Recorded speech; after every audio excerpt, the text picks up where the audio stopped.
Have you ever reached the end of a day and wondered why you are still standing in the same place, even though somewhere deep within you, you already know what needs to change? Perhaps you have told yourself that tomorrow will be different. Tomorrow you will finally have that conversation. Tomorrow you will stop worrying about what everyone thinks. Tomorrow you will forgive. Tomorrow you will begin listening to the quiet voice inside you that has been asking for something different. And then tomorrow arrives. The same hesitation appears. The same uncertainty returns. The same familiar voice whispers, "Not yet. Maybe when you're stronger. Maybe when you're more certain. Maybe when you're finally ready." So you wait. And after waiting long enough, you may begin to believe that something is wrong with you. You call yourself lazy, undisciplined, weak, unmotivated. You watch other people moving forward and wonder why you cannot simply push yourself harder. But what if pushing harder is not the answer? What if the reason you feel exhausted is not because you have failed to become disciplined enough, but because you have spent too much of your life trying to become someone you thought you were supposed to be? There is another way to move, and it begins with a very different understanding of action. You do not have to force yourself into becoming someone worthy of peace, love, confidence, or purpose. You do not have to wake up tomorrow and reinvent your entire life. You need only one conscious action. One action that comes from love instead of fear. One action that brings you into greater alignment with what feels peaceful, honest, compassionate, and true within you. Then tomorrow, you choose again. This may sound almost too simple. The ego prefers complicated solutions because complicated solutions allow us to postpone living. It tells you that before you can begin, you need the complete plan. You need confidence. You need certainty. You need everyone's approval. You need to know where the road ends before taking the first step. But life rarely gives you that kind of certainty. Most of the time, life gives you only the next step, and perhaps that is enough. Think of walking through darkness while carrying a small lantern. The lantern does not illuminate the entire road. It reveals only what is directly in front of you. Yet you can cross an entire landscape that way, one illuminated step at a time. Your life may work in much the same way. You do not need to know exactly who you will become 5 years from now. You do not need to resolve every wound before allowing yourself to move. You do not need to eliminate fear before taking action. You simply need to become quiet enough to ask, what is one loving action I can take today?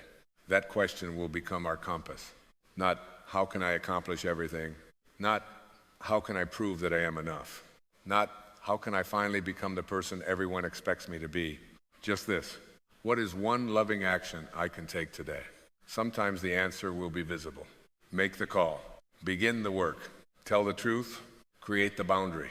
Walk away from what is no longer aligned with you.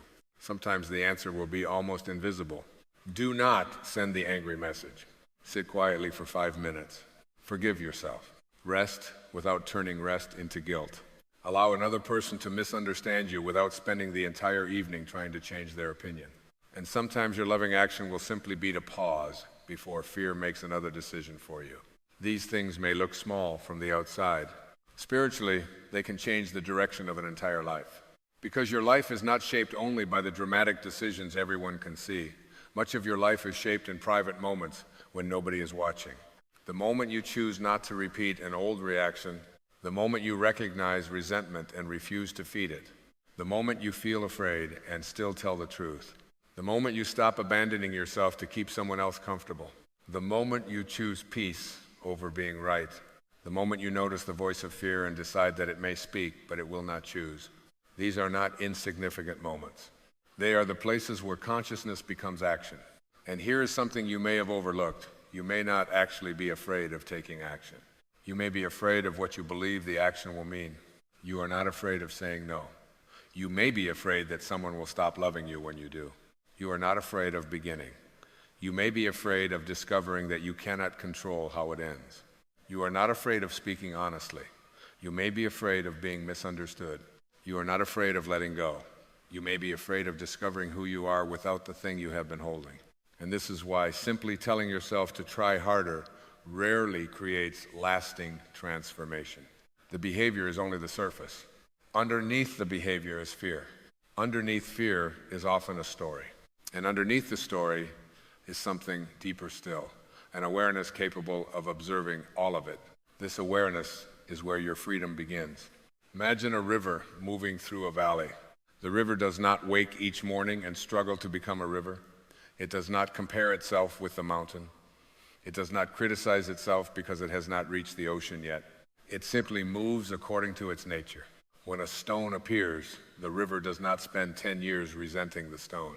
It moves around it. It continues. There is something deeply instructive in this. Much of your exhaustion may not come from life itself. It may come from arguing with life. You carry an image of where you should be by now, who you should have become, what another person should have done, what should never have happened, what must happen next before you finally give yourself permission to be peaceful. And when reality does not cooperate with that image, resistance begins. This shouldn't be happening. I should be farther ahead. They should understand me. I should have healed by now. I cannot be peaceful until this changes. Notice what happens in the body when you live inside these sentences. The shoulders tighten. The breath becomes shallow. The mind begins fighting an invisible battle. Now, there are two experiences happening at once. There is what life is actually presenting, and there is your resistance to what life is presenting. This does not mean you should approve of everything that happens. Acceptance is not approval. It does not mean remaining in harmful situations. It does not mean abandoning boundaries. It does not mean pretending that betrayal, disappointment, grief, or loss do not hurt. Acceptance simply means becoming willing to see reality before your fearful mind adds another layer of suffering to it. Someone disappoints you. That hurts. Then the mind begins. People always leave me.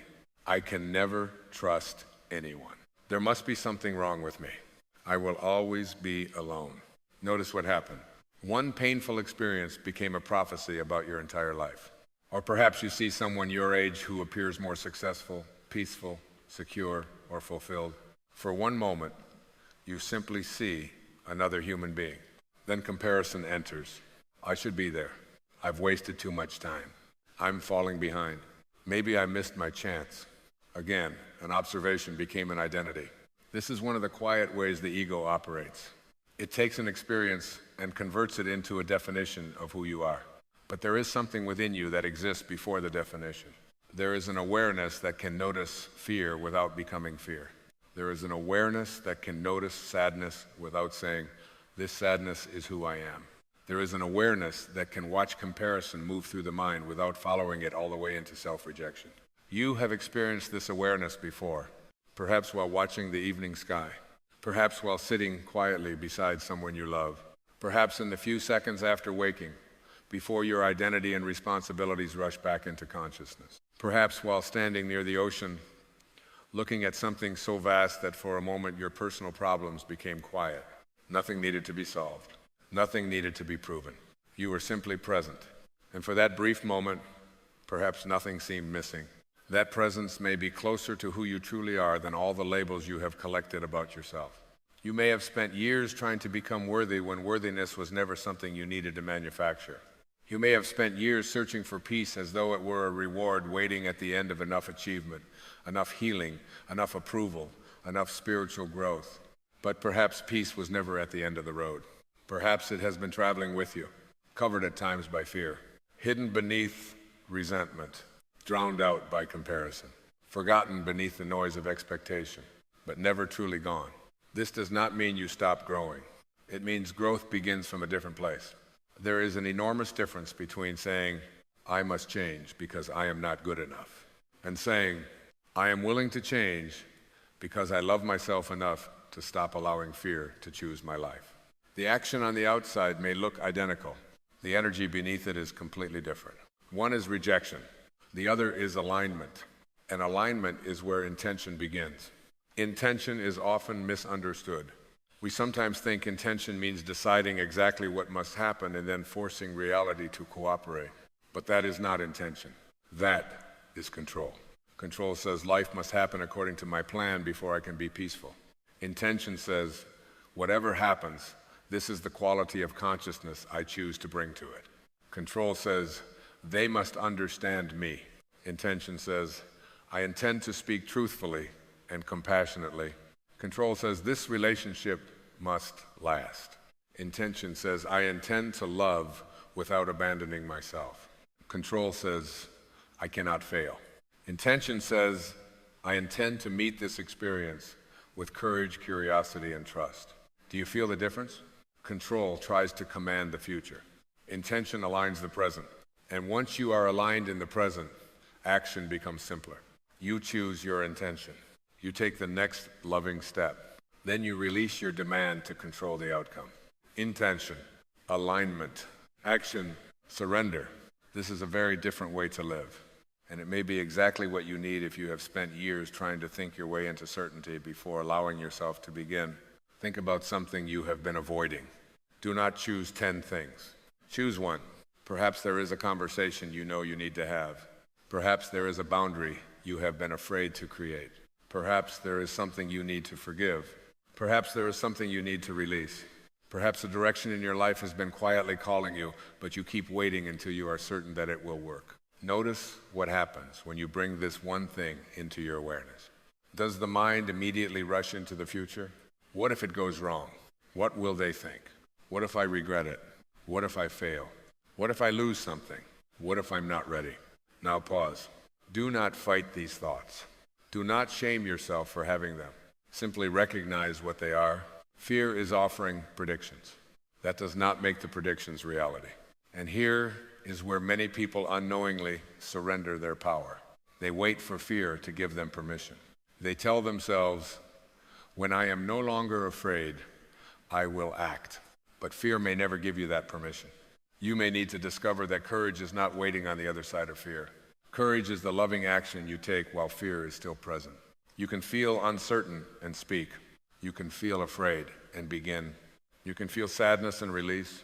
You can feel nervous and create the boundary. You can feel doubt and still take one honest step. The goal is not to destroy fear. The goal is to stop giving fear complete authority over your life. This is why the pause matters.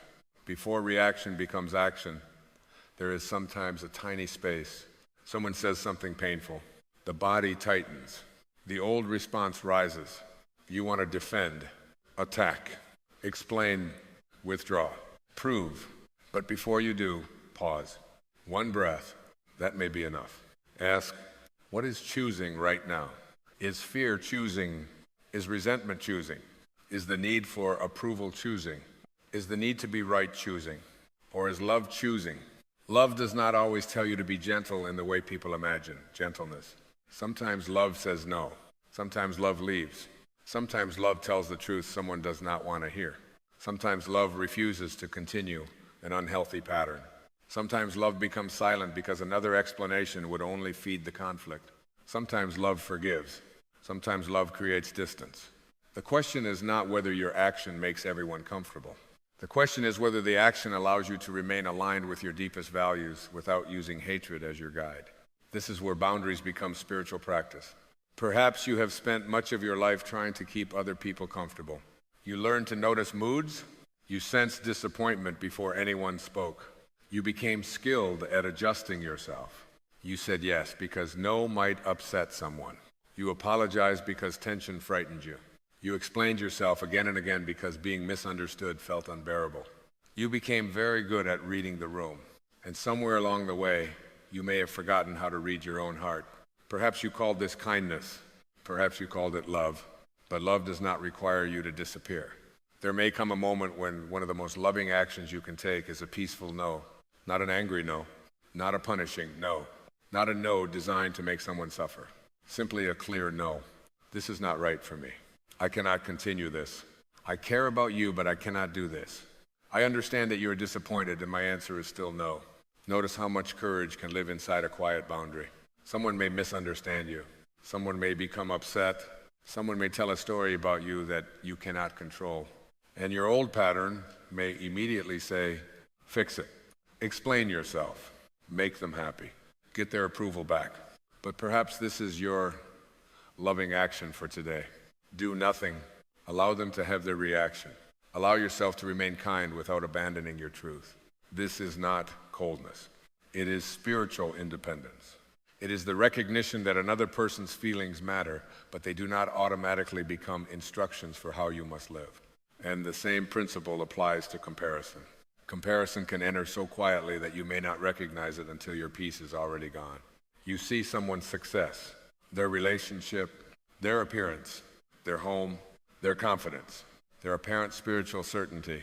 And suddenly you are no longer inhabiting your own life. You are standing outside yourself, measuring your journey against theirs. The ego loves measurement. Who is ahead? Who is behind? Who has more? Who is admired? Who has figured it out? But the soul does not live by comparison. A rose does not apologize because an oak tree is taller. The oak does not feel unsuccessful because it cannot produce roses. Each expression of life unfolds according to its own nature. Why should your life be the exception? You do not know another person's entire journey. You see a visible moment. You do not see every private fear, loss, compromise, lesson, sleepless night, or unseen struggle that brought them there. Yet you may take their visible moment and use it as evidence against your entire existence. This is where awareness can transform comparison. The next time envy appears, do not immediately condemn it. Listen. Perhaps envy is carrying information.